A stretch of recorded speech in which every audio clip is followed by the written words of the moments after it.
समीकरण तो संख्या है। विधान परिषद चुनाव में संख्या के बल पे चुनाव जीते जाते हैं और संख्या के इंतजाम हम लोगों के पास है। जब राज्यसभा का चुनाव हुआ तब भी आपने देखा था कि इंतजाम हम लोगों ने कर लिया था और कुछ छुपा के नहीं किया था। चेहरे भी दिखा दिए थे किसका इंतजाम किया है। साजिश करके हमको हराया गया और भारतीय जनता पार्टी और बहुजन समाज पार्टी का जो गठजोड़ था वो उस चुनाव में खुल करके सामने आ गया था। इस बार हम लोग सावधान हैं और इस गठजोड़ को कामयाब नहीं होने देंगे। अपने 2 प्रत्याशी हमने घोषित किए हैं, दोनों को जिता के लाने का हम लोग करेंगे। आज बैठक में उसमें क्या संख्या हम लोग पास है, संख्या हम लोग पास है पूरी और इसका हम लोग इंतजाम पहले भी कर लिया था। अब जो थोड़ा बचा होगा तो उसको आप देखेंगे किस प्रकार से इंतजाम हुआ है और हम लोग दोनों सीटें जीत करके आएंगे। हमने दोनों ही गंभीर पुराने नेताओं को उतारा है। इससे आप ये समझ रहे होंगे कि हम लोग चुनाव में कोई गंभीरता में कमी नहीं दिखा रहे हैं और हम लोग दोनों नेताओं को जिता करके लाएंगे। 12 चुनाव होने प्रत्याशियों को, लेकिन 14 पर्चे खरीदे गए। खासतौर से बीएसपी ने भी 2 खरीदने का काम किया है। तो हम अपने 2 की बात करते हैं।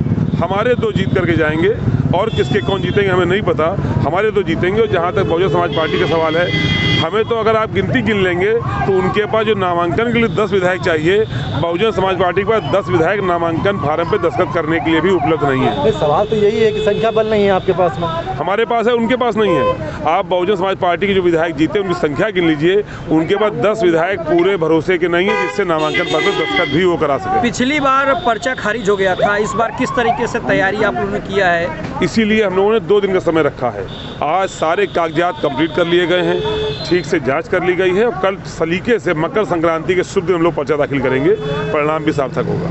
देखिए, ये तो हमारे राष्ट्रीय अध्यक्ष श्री अखिलेश यादव जी सबसे बेहतर जानते हैं कि वो राजनीतिक गुरु हैं और हमने 2 नाम तय करे हैं, अहमद हसन साहब का और राजेंद्र चौधरी साहब का, जो हमारी पार्टी के खंभे भी हैं। और इंशाअल्लाह रहमान, जो पिछली बार राज्यसभा में जो एक नॉमिनेशन हमारा जो रद्द हो गया था उसमें जो प्रस्तावत के साइन नहीं हो पाए थे और जो पर्चे में जो कमियां रह गई थी, इसलिए हम लोग पहले आए हैं और वो कमियां इंशाअल्लाह इस बार नहीं होगी।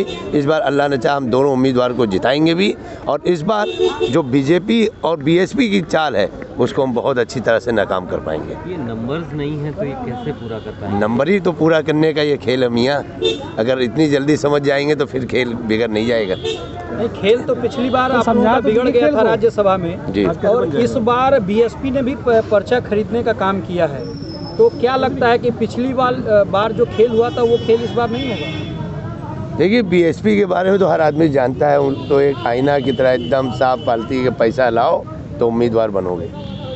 और अखिलेश जी के वहाँ दूसरा खेल है। अखिलेश जी दिल से जिसको चाहते हैं उसको सम्मान देते हैं और ये दोनों नाम ऐसे नाम हैं जिससे आप सब भी वाकिफ होंगे। शायद जब आप ये न्यूज़ एजेंसी में भी नहीं होंगे जब से नाम आप इनके सुन रहे होंगे और ये वो नाम है जो समाजवादी पार्टी के खंभे हैं। बीजेपी 11 प्रत्याशी खड़ा करती है तब कैसे आप लोग फिर जब ही तो जीतेंगे इंशाल्लाह, जब ही जीतेंगे। और हम चाहते हैं वो 11 खड़ा करें और उनके जबरे से जब हम जीत लेके आएंगे जब उनको एहसास होगा। बहुत बहुत शुक्रिया। एक सवाल और है, साक्षी महाराज ने एक बड़ा बयान दिया है किसानों को लेकर। उन्होंने कहा है कि सीए एनआरसी के लोग जो राम मंदिर बनने से खुश नहीं है वो किसान आंदोलन में है, किसान तो खेतों में है। भाई वो चिल्ला रहा था, मैं सुन नहीं पाया। साक्षी महाराज ने एक बयान दिया है कि सीए एनआरसी वाले लोग, उसके अलावा जो राम मंदिर बनने से खुश नहीं है वो लोग सड़कों पे हैं, किसान आंदोलन के माध्यम से वो सड़कों पे हैं, जबकि असली किसान खेत में है। खुद सांसद जी उन्नाव के जो हैं, इनको मैं यकीन से और आप सबके चैनल के द्वारा ये कहना भी चाहता हूँ कि उनका जो उन्नाव का संसदीय क्षेत्र है, अगर वो ये बता दे कि कितना बड़ा क्षेत्र है और हमारे क्षेत्र में कितने गांव हैं, कितने प्रधान हैं और कितनी विधानसभाएं हैं, तो मैं वो तो मोदी जी के नाम पे जीत रहे हैं, खुद अपने नाम पे नहीं जीत रहे हैं। उनको कुछ भी नहीं मालूम, मुँह खोलना कुछ भी बोलना है तो किसी भी तरह न्यूज़ में बने रहे और ये बात बोलेंगे ताकि आप सब उनको बता सकें। हम सबको निर्देश दिया है कि किसान की समस्याओं को बहुत मजबूती से उठाना है और जो महंगाई बढ़ी है, भ्रष्टाचार बढ़ा है, बेरोजगारी बढ़ी है, इसको अपने क्षेत्रों में जा करके छात्रों, नौजवानों, किसानों से मिल करके उनके बीच बैठ करके हमें आगामी 2022 के चुनाव में किस तरह से चुनाव को रणनीति बना करके जीतने का काम करना है, इन्हीं सब बारे में हम सबको उन्होंने निर्देशित किया है कि आप सब लोग लगातार क्षेत्रों में रह करके, जनता के बीच रह करके, जो भारतीय जनता पार्टी पूंजीपतियों के इशारे पर इस देश में काला कानून थोपने का काम कर रही है, लगातार जिस तरह से वो बेरोजगारों के ऊपर अत्याचार कर रही है, उस पर हमें जनता को सावधान करना, नौजवानों को सावधान करना। इलेक्शन में कोई बात हुई?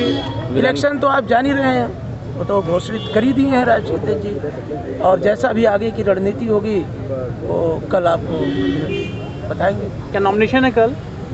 अभी कल हम सबको पुनः आना है कार्यालय पे।